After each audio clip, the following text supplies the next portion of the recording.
kalau bicara anak jangan bicara hak orang tua, tapi bicaranya hak anak.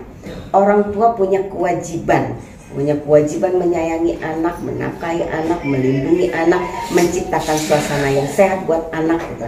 Itu kewajiban orang tua.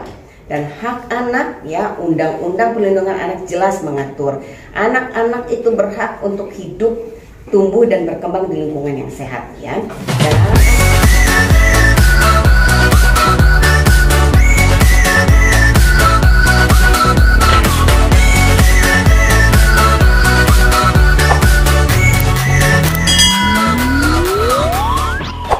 saya berpesan ya kepada Baim dan Paula, karena saya mengenal mereka, saya mengenal Baim, saya mengenal Paula, dan saya berharap mereka bisa menyelesaikan perceraian ini dengan baik-baik ya.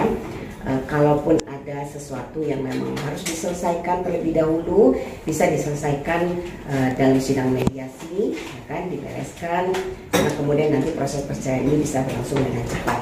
Dan saya juga mendoakan supaya proses perceraian ini tidak menimbulkan masalah-masalah baru, apalagi kemudian saling menjatuhkan misalnya, jangan sampai ya, karena masing-masing Baim maupun Paula tentu punya harkat dan martabat yang juga harus dijaga demi anak-anak.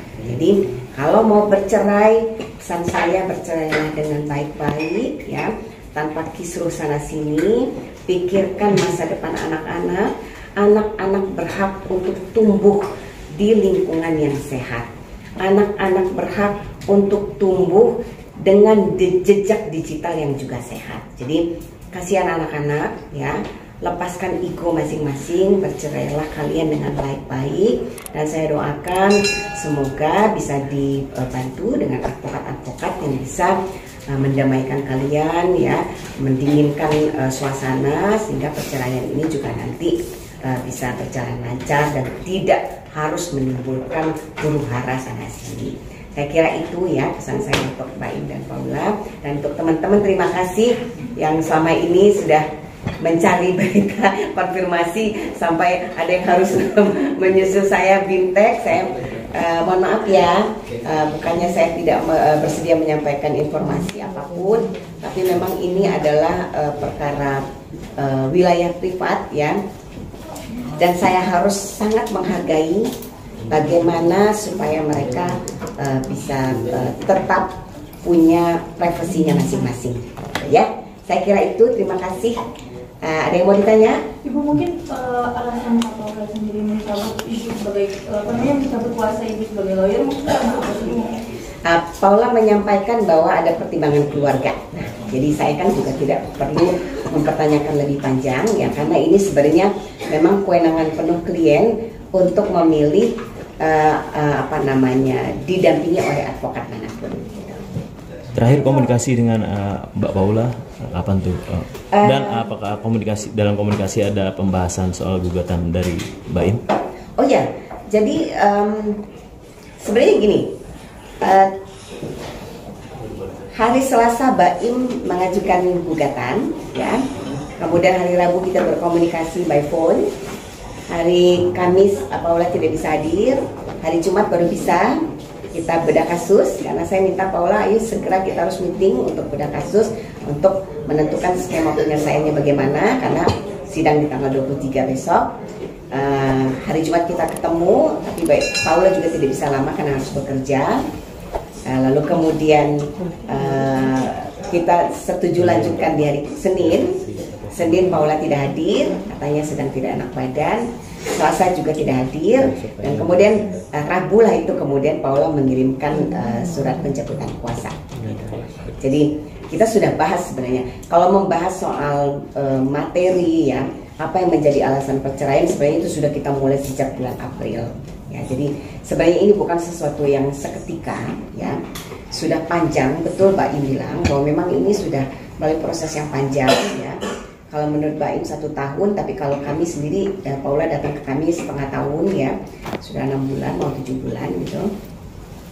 Jadi mereka tuh memang sudah betul-betul berpikir ya, baik Mbak Im maupun Paula, sudah berpikir panjang, sudah mendiskusikan ini, dan kemudian akhirnya mereka harus mengambil keputusan yang terbaik adalah bercerai. Ya kita harus menghargai itu keputusan mereka.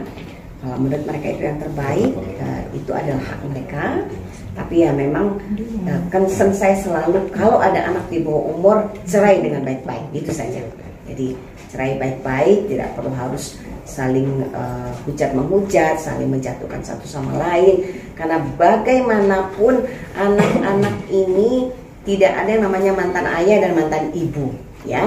Jadi anak-anak ini punya hak hidup bersama ayah dan ibunya, punya hak untuk dapat kasih sayang secara lengkap dari ayah dan ibunya, gitu. Jadi itu yang selalu saya bimbing gitu ya, selama ini ke mereka, supaya cerai silakan kalau memang sudah nggak bisa dipertahankan, mau bilang apa ya, kalau memang sudah tidak bisa dipertahankan. Tapi cerai saja, tidak usah ribut-ribut.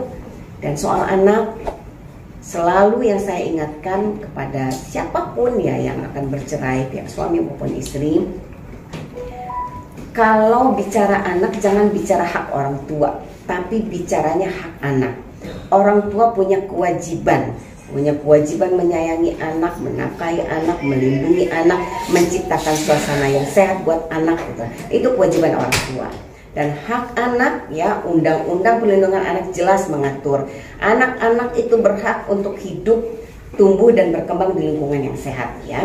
Dan anak-anak itu berhak untuk dapat kasih sayang lengkap dari ayah dan ibunya. Jadi tidak boleh ayah dipisahkan dari anak, dipisahkan dari ayahnya, anak dipisahkan dari ibunya, gitu.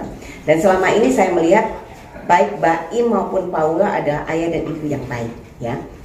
Baim adalah ayah yang baik, dia sangat sayang sekali dengan anak-anaknya. Paula juga ibu yang baik, dia juga sangat sayang sekali dengan anak-anaknya. Dan selama 6 bulan kami menangani, saya melihat Baim menyalurkan kasih sayang yang cukup buat anak-anak. Paula juga demikian, dan mereka saling membackup. Kalau Baim sedang keluar, Paula yang take care anak, Paula keluar, Baim yang take care anak-anak, gitu. Jadi itu saya sangat menghargai itu ya, mereka, meskipun mereka sedang dalam proses bercerai. Dan kalaupun ya misalnya nanti ada informasi ada hubungan ini kurang sehat, ini itu biasa. Yang namanya tidak mau bercerai saja kita suka berantem, ya kan? Suami istri suka berbeda pandangan tentang anak, apalagi dalam proses mau bercerai. Jadi itu normal. Jadi gak usah dibesar-besarkan, ya. Kita doain aja sama-sama, ya. Kita doakan sama-sama supaya mereka bisa melalui proses ini dengan baik. Dan kalau sudah bercerai, mereka bisa lebih bijaksana lagi. Kalau mereka menikah lagi, mereka bisa lebih bijaksana lagi dengan pasangannya masing-masing, lebih bahagia lagi, dan anak-anak ini juga bisa tetap hidup, tumbuh dan berkembang secara